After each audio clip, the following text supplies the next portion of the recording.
دیکھو ربیع الاول کے بارے میں لوگ اکثر ایک سوال پوچھتے ہیں کہ عید میلاد النبی منانا، اس میں جشن کرنا، نبی صلی اللہ علیہ وسلم کی آمد پہ خوشی منانا، یہ اسلام میں کیسا ہے؟ ہم رسول اللہ صلی اللہ علیہ وسلم کی سیرت دیکھتے ہیں. پہلی بات تو یہ کہ 12 ربیع الاول نبی کا یوم ولادت ہے، اس پر کوئی صحیح روایت موجود نہیں ہے. اگر ہے تو بھائی کوئی دکھا دے، بھائی یہ روایت ہے، اس کے یہ راوی ہیں، سارے ثقہ راوی ہیں. ایسی کوئی روایت موجود نہیں ہے، اور اس کی وجہ یہی ہے کہ اللہ تعالیٰ نے اپنے نبی کی ولادت کے دن کو امت سے چھپا لیا ہے تاکہ اس میں خرافات نہ، کیونکہ پچھلی امتوں نے کیا نا اپنے انبیاء کی ولادتوں کے دن کے ساتھ. لیکن اگر فرض کر لیں، لوگ بحث کرتے ہیں نہیں جی فلاں نے لکھا ہے تو فلاں نے لکھا ہے، چلو مان لیا کہ 12 ربیع الاول نبی کا یوم ولادت ہے، تو ہمیں رسول اللہ صلی اللہ علیہ وسلم کی سیرت میں یوم ولادت پہ کیا کرنا ملتا ہے؟ احادیث صحیحہ سے صحیح حدیث ہے کہ نبی صلی اللہ علیہ وسلم پیر کے دن کا روزہ رکھتے تھے. صحابہ نے پوچھا کیوں؟ آپ نے فرمایا یہ میرا یوم ولادت، پیر کو آپ پیدا ہوئے. اب دیکھو پیر کو نبی نے روزہ رکھ کے یہ بتا دیا کہ اس میں عید کا تصور نہیں ہے، کیونکہ عید اور روزہ جمع بولنا پڑے گا آپ لوگوں کو، جمع نہیں ہو سکتی. اب اس کو سیلیبریٹ نہیں کیا جا سکتا. جس دن روزہ ہو جائے گا نا، اب وہ سیلیبریٹ کرنا اس کو ممکن ہے ہی نہیں، اس میں جشن کا تصور ہی ختم ہو گیا. جو ہماری عیدیں ہیں ان میں روزہ رکھنا جائز ہے؟ عید الفطر کو کوئی روزہ رکھے؟ بولو بھائی. اگر جس دن روزہ رکھا وہ عید نہیں ہو سکتی، جو عید ہے وہ روزے کا دن. کیا خیال ہے؟ عید اور روزہ ایک دوسرے کے کیا ہیں؟ اپوزٹ. کیونکہ عید ایک خوشی کا دن ہے اور اس کو سیلیبریٹ کرنا ہے، تو سیلیبریٹ جو کیا جاتا ہے کھا پی کے کیا جاتا ہے یا بھوکا رہ کے کیا جاتا ہے؟ دیکھو آپ کے بچے کا امتحان میں پاس ہو گیا اچھے نمبروں سے، بہت خوش ہیں آپ نے تمام رشتہ داروں کو فون کیا، بھائی میرا بچہ 100 نمبروں سے پاس ہوا ہے، میں بہت خوش ہوں اور میں اب جشن مناؤں گا، ایک سیلیبریٹ کروں گا اس کو. بھائی کیسے کریں گے؟ بھائی آپ تمام لوگوں سے گزارش ہے کہ صبح کا ناشتہ بھی چھوڑ دیں اور کل دوپہر کا کھانا بھی چھوڑ دیں. ہاں بھائی یہ کیا ہو گیا بھائی؟ یہ خوشی ہے یا کوئی غم ہے بھائی؟ روزہ کوئی غم کی علامت نہیں ہے لیکن خوشی بھی نہیں ہے. خوشی کا مطلب خوشی کو سیلیبریٹ کرنا نہیں ہے، منانا. خوش ہونا ایک الگ چیز ہے، خوشی منانا. بھائی خوش ہونے پر تو ہم بھی کوئی پابندی نہیں لگا رہے کہ آپ 12 ربیع کو خوش ہو جائیں. مسئلہ ہے خوشی منانا.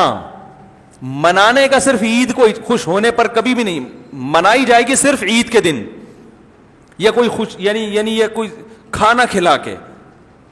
تو آپ کے بچہ 100 نمبروں سے پاس ہوا، آپ نے کہا کہ ہم خوشی منائیں گے. بھائی کیسے منائیں گے؟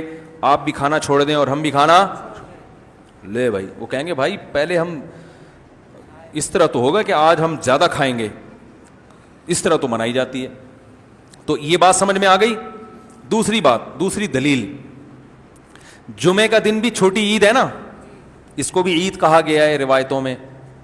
اسی وجہ اور عید کے بہت سارے احکام جمعے کے دن بھی لاگو ہوتے ہیں. غسل کر کے نہا دھو کے مسجد میں اجتماع ہوتا ہے، عید کے دن بھی غسل کر کے نہا دھو کے اجتماع ہوتا ہے. نبی جمعے کے دن بھی اچھے کپڑے پہنتے تھے، ہم عید کے دن بھی بولتے کیوں نہیں اچھے کپڑے پہنتے ہیں. جمعے کے دن بھی خوشبو لگا کے نہا دھو کے، عید کے دن بھی ایسے ہی.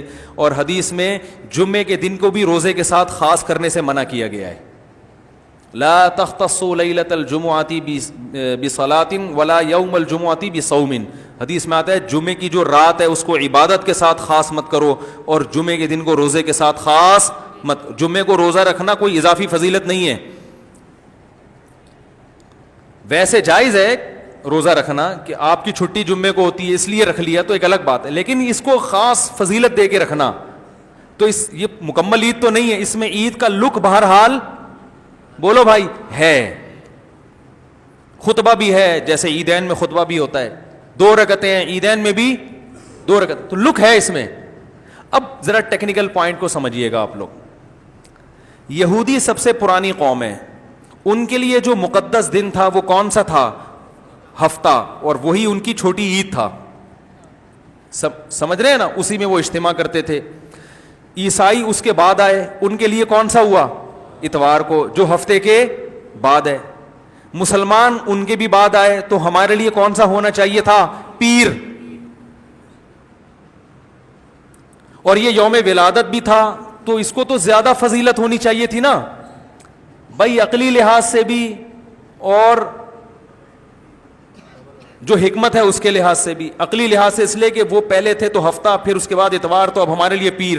اور اس لیے بھی کہ نبی کا یوم ولادت ہے, تو یہ بطریق اولا پیر کے دن کو فضیلت ملنی چاہیے تھی, کیونکہ وہ نبی کا یوم ولادت ہے. لیکن چونکہ اس میں عید کا کانسیپٹ ہے نا, اس لیے پیر کا نہیں ہوا, بلکہ ریورس کر کے کہاں لے گئے؟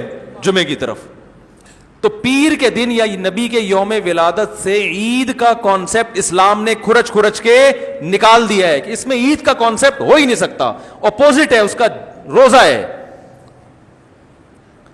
بات آ رہی ہے سمجھ میں؟ تو اس لیے 12 ربیع الاول اگر نبی کا یوم ولادت ہے بھی, تو بہت کچھ بھی اگر کرنا ہے تو روزہ رکھنا, ہم تو اس کے بھی قائل نہیں ہیں روزے رکھنے کے, کیونکہ نبی نے پیر کا رکھا ہے, 12 ربیع الاول کا نہیں رکھا. لیکن اگر آپ کو کھینچ تان کے کچھ نہ کچھ ثابت کرنا ہی ہے, تو آپ اس دن کو روزے کا تو قرار دے سکتے ہیں. آپ اس دن کو سیلیبریٹ کرنا یا عید قرار دینا آپ کے لیے ممکن, قرآن و سنت نبی کی تعلیمات کے مطابق عید کا دن قرار دینا ممکن نہیں ہے, آپ ممکن نہیں ہے. دوسری بات, ابھی بات مکمل نہیں ہوئی ہے, ایک پوائنٹ اور رہ گیا. اسلام میں عیدیں صبح کے وقت ہوتی ہیں, رات کو عیدیں غیر مسلموں کی ہوتی ہیں. کرسمس زیادہ جوش و خروش سے کم منایا جاتا ہے رات کو, کیونکہ اس میں ڈھول ڈھمکے ہوتے ہیں, لائٹنگ ہوتی ہے. لائٹنگ رات کو جچتی ہے, دن میں لائٹنگ بولو بھائی نہیں. جبکہ اسلام کے جو تہوار ہیں وہ کب ہوتے ہیں؟ صبح کے وقت. صبح آپ اشراق کے وقت آؤ گے, نماز پڑھو گے, سوئیاں کھاؤ گے, گلے ملو گے, پتلی گلی سے نکل لو. عید الاضحیٰ میں بھی صبح آؤ گے, نماز پڑھو گے, قربانی کرو گے, گوشت کھاؤ گے, ٹھیک ہے نا. یہ سب کام تبھی فقہاء نے لکھا ہے کہ مغرب کی نماز کے بعد جانور کو قربان کرنا مکروہ ہے, جائز ہے مگر مکروہ, کیونکہ شاعر اسلام میں سے دن میں ہوگا. یہ رات کو شریعت نے اس لیے نہیں رکھا کہ رات کا وقت نا گناہوں کی طرف لے جاتا ہے. جب خوشی منائی جاتی ہے تو رات کو انسان ٹریک سے ہٹنے کا خطرہ زیادہ ہوتا ہے. جبکہ 12 ربیع الاول کو جو عید منائی جاتی ہے وہ دن میں زیادہ منائی جاتی ہے رات کو. ساری لائٹنگ رات کو ہوتی ہے, سارے جو نعت اور میوزک کے ساتھ وہ سب کب ہو رہا ہے؟ رات کو. یہ خود اسلام کے مزاج کے خلاف ہے. تو پتہ ہی چلتا ہے بھائی, بہت معذرت کے ساتھ, کسی پہ طنز مقصد نہیں ہے. دیکھو اللہ اس کے رسول صلی اللہ علیہ وسلم کو فالو کرنا یہ عشق نبی ہے اصل. یاد رکھو, محبت میں جذبات پہ کنٹرول کرنا یہ زیادہ مشکل کام ہے, اور جذبات سے ہٹ کے, جذبات سے مغلوب ہو جانا یہ آسان بہت ہے, لیکن یہ حقیقی محبت کی علامت نہیں ہے. جب محبت ہو نا کسی کو, تو اپنے جذبات کو حدود کے اندر رکھ کے انسان محبت کا اظہار کرے. اپنے جذبات کو غالب کر لینا. نبی کا عشق ہر مسلمان کو ہے, ہر ایک کا دل چاہتا ہے یہ کرے یوں کرے نبی کی یاد میں, لیکن آپ اپنے اس جذبات پہ کنٹرول کریں. بولے بھائی رسول اللہ صلی اللہ علیہ وسلم کی جو اطاعت ہے وہ پہلے ہے, اپنے جذبات بعد میں.